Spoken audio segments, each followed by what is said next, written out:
I'm going to introduce you to people that don't need any introduction, so I won't. Please put your hands together. A 10th anniversary welcome to James and Chris Tanner.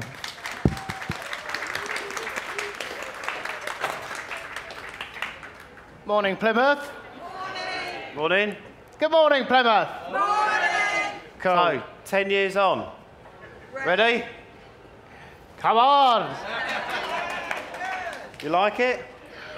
I designed this myself.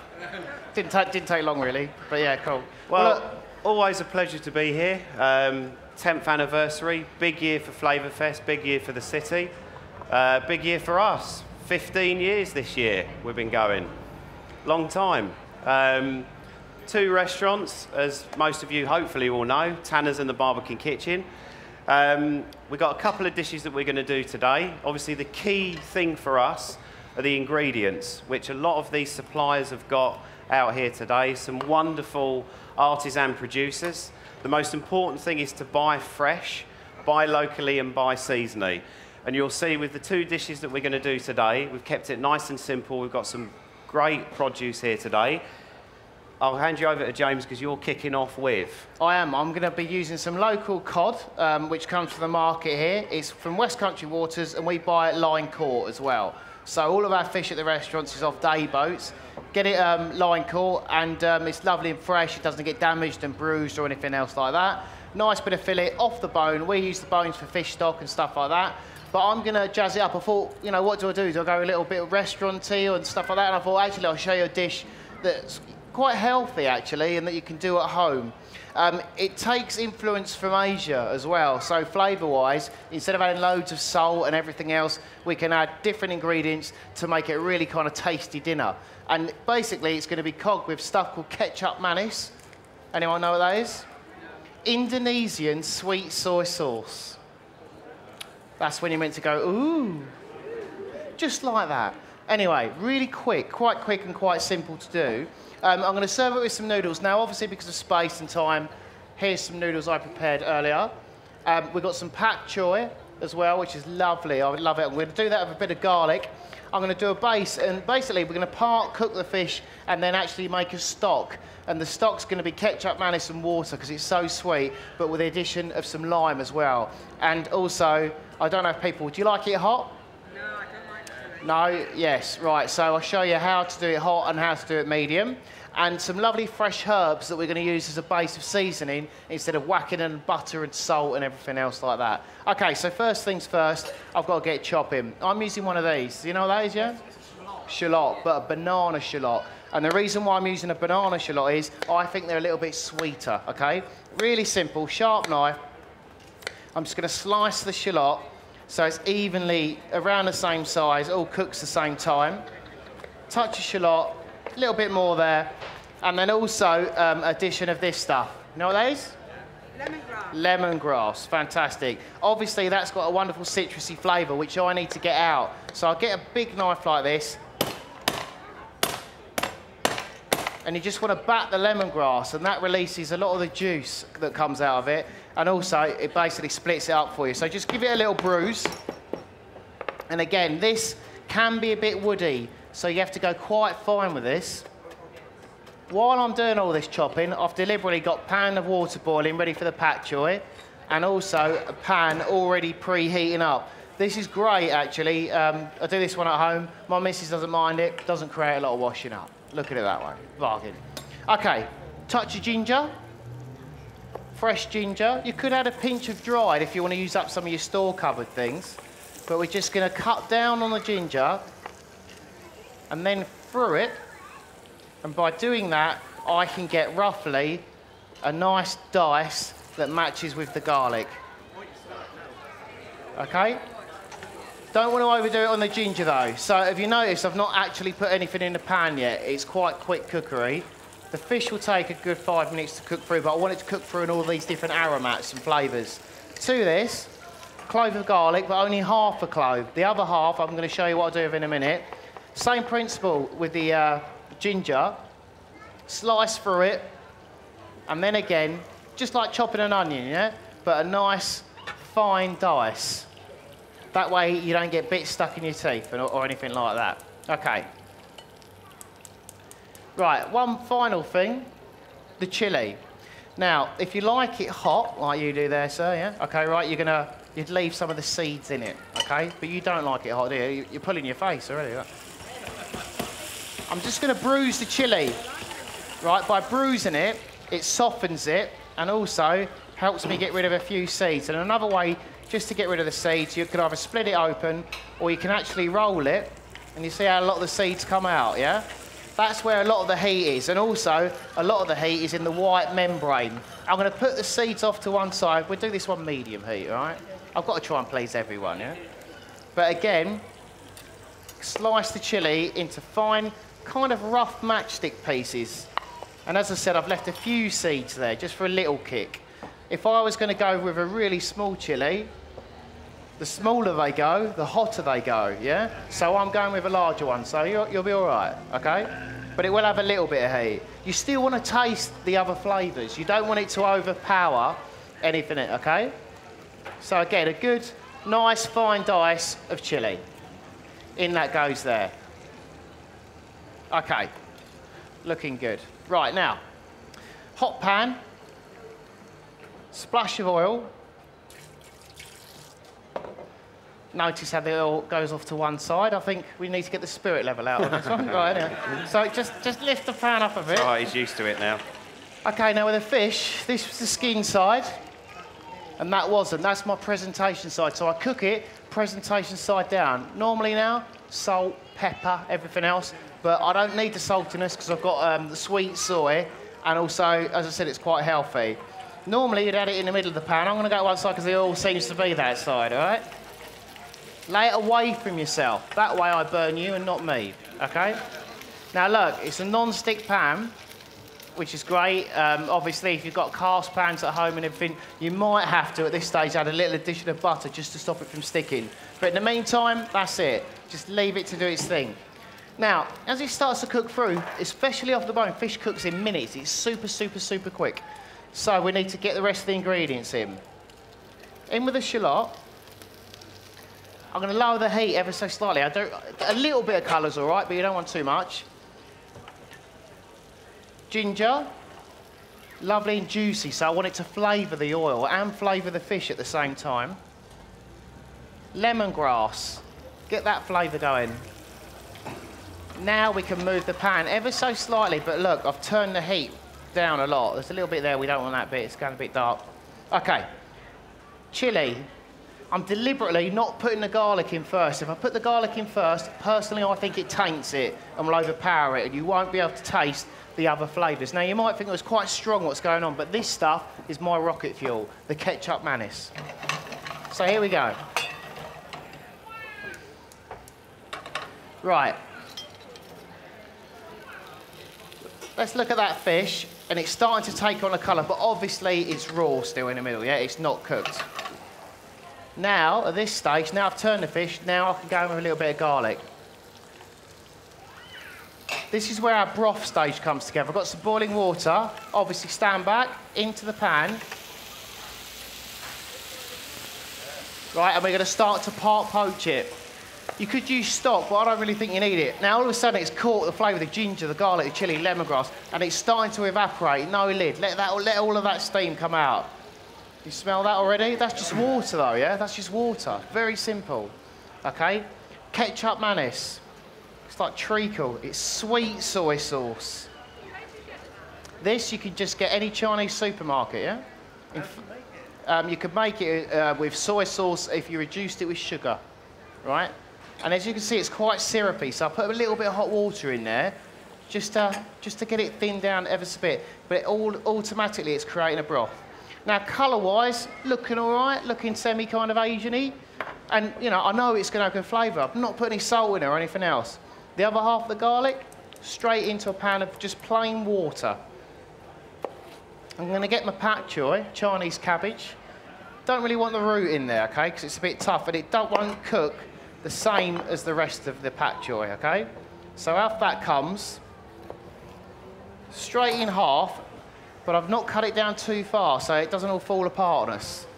You'll find that the base will take a little bit longer to cook, but you also can part steam this one as well. Normally, you'd never put a lid on stuffed green, but that one I can get away with because it's going to be quite quick cookery. Okay.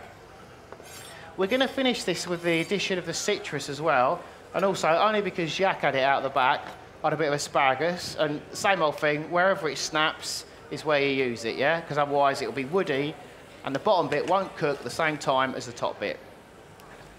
So one more. Get rid of the stalks. You could use that for soups and stuff like that. Don't waste it, he says as he just throws the stalks in the bin.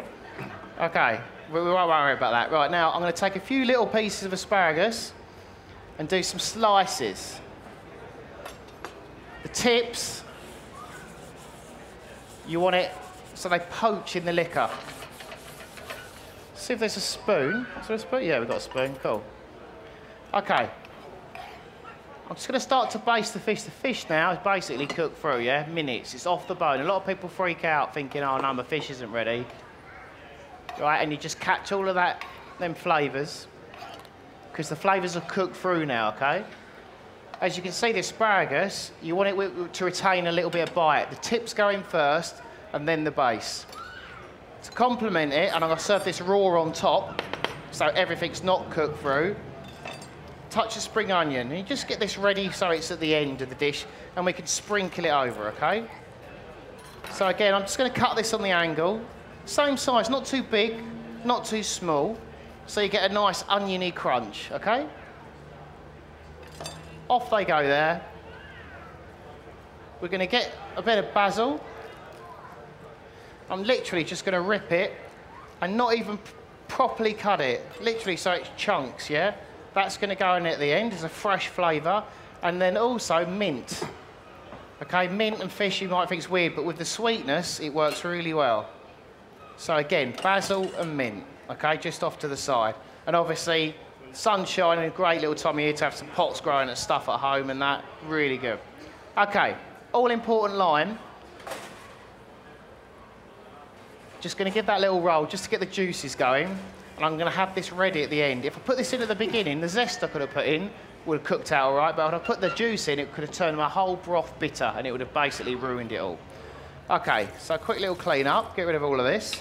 The noodles are already cooked, so I can use the heat of the liquor to put the noodles to give them some warmth, and obviously that's all you need to do. Let's have a look at that pak choy. Right, now, don't do this at home. I've got chef's fingers. I'm just going to turn them over. And all it is the garlic in there. We're not going to serve that garlic clove, by the way. It's just to infuse the water. Back on the lid, it's just there, that. Perfect. Okay. Let's get rid of this stuff. In with those noodles. Just to warm through. And at this stage, I've got them little sliced pieces of asparagus. In that goes there as well. The liquor's started to reduce down and gone a bit syrupy again, but again, it's caught the flavour. And the fish, I've not covered anymore because it's just cooked. This stage now is where we get, where it's almost reduced, that garlic water. Bit of that goes in to bring it back to a broth. And we're going to get the, we haven't got any tongs, have we? No. Yes. I'm going to use these fine green ones. Very ITV Lorraine, that, I tell you. Right. Yes, I can. Okay, in they go there, into the pan. Now we just can roll the noodles in the hot broth and the pak choy to make sure it's all covered. Just check that seasoning and check the flavour of it all. Most important. Now, I don't want to big myself up at this point, but it does taste quite nice. Right, off with the heat completely. And the fish, I've left it, yeah? So it's a nice whole piece. Got that lime. This is where we get that citrus juice. And it brings it alive, really does. And the mint and the basil. Straight over the top, okay? Very lightly, not all squashed together or anything. And again, half wilt the herbs into the broth, and the heat of the broth is obviously going to cook them. And look, the asparagus, it's not falling apart or anything. Still got that little bit of bite as well, exactly what we want. Okay, cool. Let's, got myself a meat fork here. You could just use a thing. I'm just going to do a little barrel of noodle. Have we got a oven cloth? Yeah, cool. Yeah, there you go. Yeah.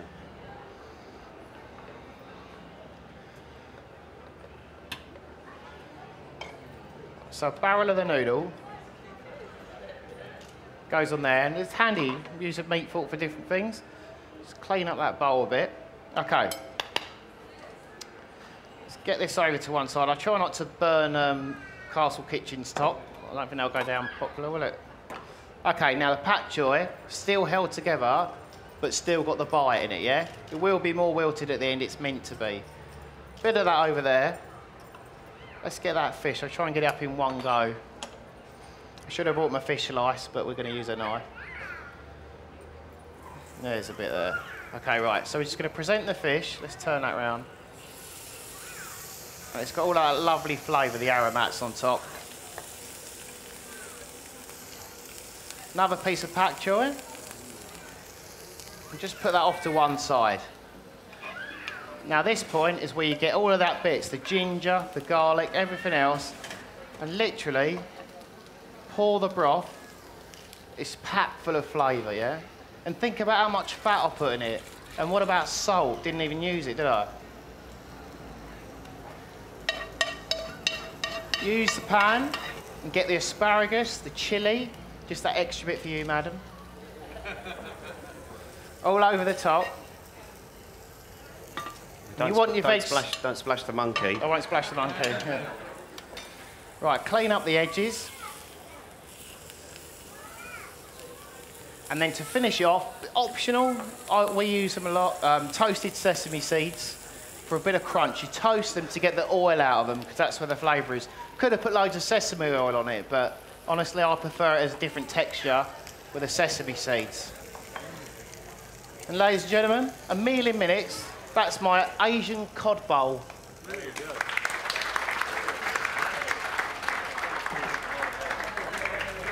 Excellent. It's getting quite good, isn't he? Go on then, Chris, take it away. Okay, right. So we're going on to the meat station now. Flat iron steak. Okay, great cut of meat. Needs to be treated right. Most importantly, it's got to be a really, really good quality product. We've got a fantastic butcher that we use at both sites. Really great stuff.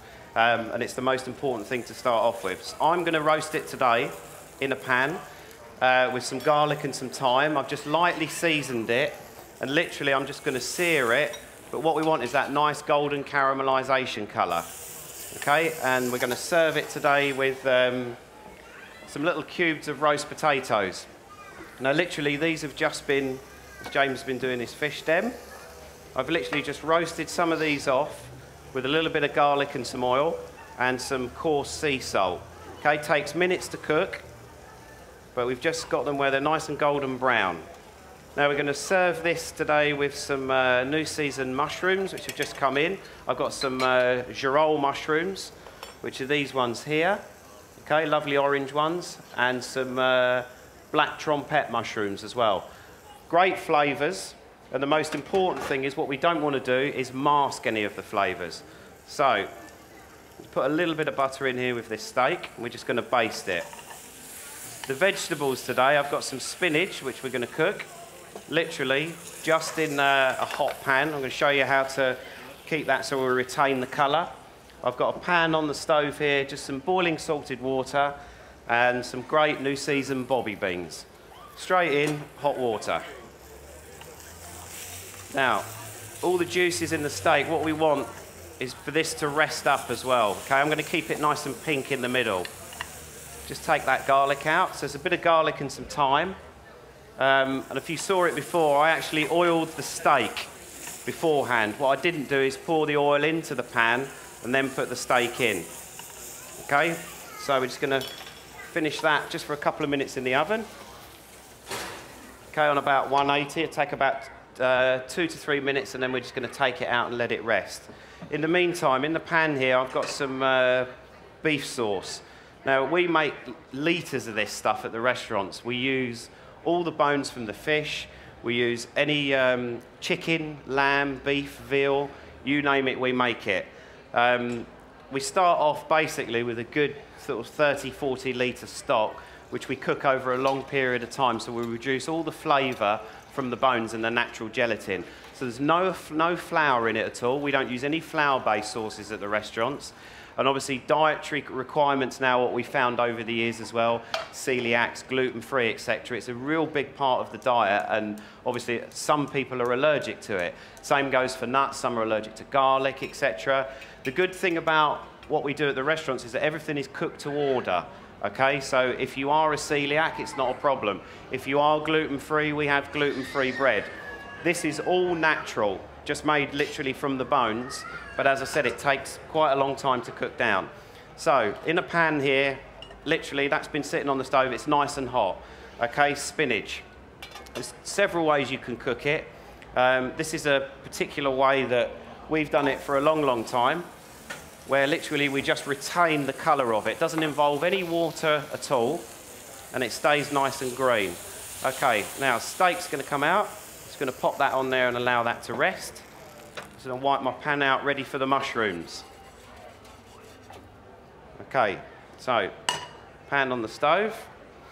We're going to add a little bit of just neutral oil, just some sunflower oil. And we're just going to sear the mushrooms off as they are with a little bit of rock salt. Okay, we put the girolles in first because they're slightly larger, and the trompettes don't take quite a long time to cook. Basically what we're going to do is just wilt them down. So I put a little bit of pepper in there. I've got some chopped shallots as well, just a little bit, not a lot because we don't want to overpower it, and a touch of sea salt, just a few flakes. Right, lid off, beans are cooking, which is great. Just turn the heat down on those mushrooms at the back. So what we don't want is the shallots to burn. If they do, they go bitter, and it'll just ruin the dish. Now we add the trompettes. Okay, and we just mix all that together and just let that wilt down for a bit. Okay, add a tiny little bit of butter. And that's exactly what we're looking for, just that. So the mushrooms have still got a slight bite to them, but they're not overcooked. Okay? That's that. Right, we're nearly ready to put together now. Okay, spinach. So a hot pan. Okay, spinach in first. Once the spinach is in, we add a few flakes of salt, not a lot. A little bit of butter. Okay, no more than that. Straight in the pan, and then literally just work the spinach round. Now this way, you're retaining absolutely everything. Okay, you can probably hear it. As the spinach goes in first, you don't put the butter in first because the pan's hot. If you put the butter in first, the butter burns and goes to what we call a noisette stage, which is all the curds. And you literally just wilt this down. It literally takes seconds. Okay, now there's a moisture content in spinach. Hence why I have a bowl there with a little bit of paper towel. Okay? That's it. That's all you need to do for the spinach. Okay? So it retains the colour. Right. Okay. So we just squeeze some of that excess moisture out, and then back to our steak. Okay, lengthways. And we're just going to cut it into little strips. But look, okay? Perfect colour. Seconds. The most important thing is to let it rest. Okay? It's a natural tenderisation process. It's a bit like if you put your hand into a hot pan, it tenses up. It's the same principle for meat. Okay? Just take some of that off, drain that off. Get the board wiped down, and then we're ready to dress up. Okay, so everything's there ready. See how methodical it can be? It's just the timings. A lot of people do get put off by the timings. But, right, so we take some of that spinach. Okay, and we just lay that on the bottom of the plate. Okay, then our strips of the flat iron steak. So it's already seasoned. It's lovely and tender. This is a beautiful cut of meat. Right, let's clear this out of the way. Could you do me a favour and just take those beans out, James? Okay. Please. Yeah. Right, and then some of our potatoes. And then we're just going to finish, okay, with the wild mushrooms, which we're just going to lay over the top, some over the steak, and dress the plate up. And then some of those lovely new seasoned beans. Okay, just on the side. Oh, so there is, yeah. Right. Good job my fingers can handle it, isn't it? Right. And then some of the sauce. And then we're not going to cover it all. We're just going to, just a little bit over the plate. Okay? Some over that, over the potatoes and the mushrooms. Right. And there we go. Honestly, that's the type of thing, if it was a last meal, I would have. So that's flat iron steak with roast potatoes, new seasoned mushrooms, spinach, and bobby beans. Bravo! Bravo! Okay. So a fish dish, a meat dish, you got to have a dessert, yeah? That's the way I look at it. Right, strawberries, lovely, seasonal this time of year. Very, very simple. Eat it in many different ways, and I could do jellies and set things and eat a mess. Yeah, indeed. I was going to do that one, actually. But anyway, this one's very, so I thought I'd do something different. Sounds a bit weird, this. You might think, oh, it sounds minging. But honestly, it works. You got fresh strawberries, nice, firm, fresh strawberries. Cut up, top's removed. I've got a hot pan of water on there if I want to do the alcohol now. Okay, balsamic vinegar. All right? But not too much. For that amount, a capful, okay? You can sweeten it with sugar or icing sugar. If you like it, you don't mind a little bit of a crunch, go sugar. If you want it softer, icing sugar, okay? A pinch, though, because you still want to get that sharpness. Strawberries, obviously, as we know, got a bit of natural sweetness. But when you put the sugar with the vinegar, it reacts to it. And the acid in the vinegar is going to start to break down the strawberries. You don't want to leave this too long, okay? Now, on top of that, I've taken a couple more strawberries and just used a fork and crushed them down to just like a sloppy mixture, really. But that's just natural strawberry juice. We're going to bind that in there as well, okay? Fold everything together. Okay, and you've got chunky bits, but you're starting to make your own sauce for you as well, okay? And it starts to go glossy. This is the juice from the strawberries coming out. You could go with mint now, but another weird twist. Touch of basil in there, but at the end, if you put it in at the beginning, it's going to turn dark, yeah? I've just shredded it up, the basil as well. So off the stalk, and here it goes.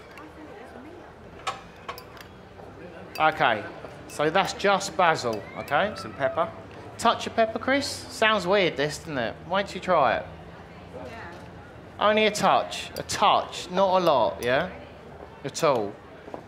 And again, it takes about, I'm moving it around because I'm just trying to get it all to work so it goes really glossy, and it takes about 1 to 2 minutes for it to break down, to start to half break down, but you've still got firmness in there as well, yeah? We're serving it today with these little fellas. Coconut meringues. Little bit desiccated coconut. We make these by the tray. You can use them for all kinds. You could break them up. I could crack some through it now if I wanted to, but I thought we were just going to dot a few around. Little bit desiccated coconut on the top, just for a different kind of flavour. We've got some good old Langage Farm clotted cream as well. You can't beat a bit of Devon clotted cream. And really, Chris, then at this stage, you give it to your brother or loved one, and you say, go for it. Okay. So, we just take some of the strawberry mix. Okay. I'm just going to lay that out on the plate. Now, it sounds, like James said, a weird combination. It's not. It really, really does work together. The pepper adds a great flavour to it. The balsamic, but the most important thing is that you start off with lovely sweet strawberries. okay? And that just releases all those flavours. Okay, so we just take some of our meringues and literally lay those on the top.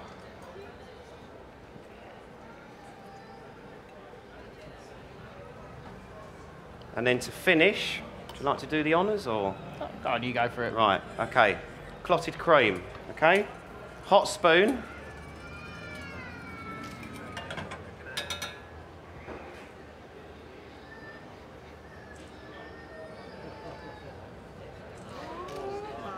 Quite generous, really, isn't it? Wow. Now what about that for a dessert? Huh?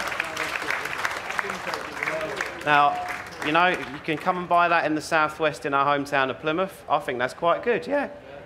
Excellent. So, that's pretty much us done, really. So, if anything, it's hopefully given you a little bit of inspiration. There's a great lineup of chefs this weekend. We're back on at 12:15 because it's Ready, Steady, Cook. Come on! Come on! Now, I am up against the veteran, bearing in mind this man did it for 8 years. And no, you do not know what's in the bag beforehand before anybody asks, okay? It's great to be here. It's a hometown for us. It's where our businesses are. We've got some fantastic staff that work for us that have been with us for many, many years. Mum's in the crowd somewhere. Hello, Mum. It's at the back, look. Yeah. Hello, Mum. And my sister-in-law is there as well, I think. And I think my niece is there. Is there a Megan Tanner in the house? Whoop, whoop. Yay. Anyway, but as Chris said, thanks a lot. I hope that, you know, you're going to get to try the food. We go out the back and we do little pots up. So you can try the Asian cod, Chris's flat iron steak, the weird, quirky strawberries. And remember, Chris said two restaurants in town, Tanner's Restaurant and Barbican Kitchen. Got some great deals on at the moment. 2 courses only $10.95 at the Brasserie. 2 courses for $10.95. Oh, and a new outside contract catering company. Yes. So you'll be reading and seeing lots about. I'm not going to divulge too much. All I'm going to tell you, it's called Food Inc. Yeah. I will mention, though, that it's 2 courses for £14 at Tanner's as well. So, yeah, come on down. But thanks, Plymouth. 10 years on. Thank you. Enjoy your day. Cheers.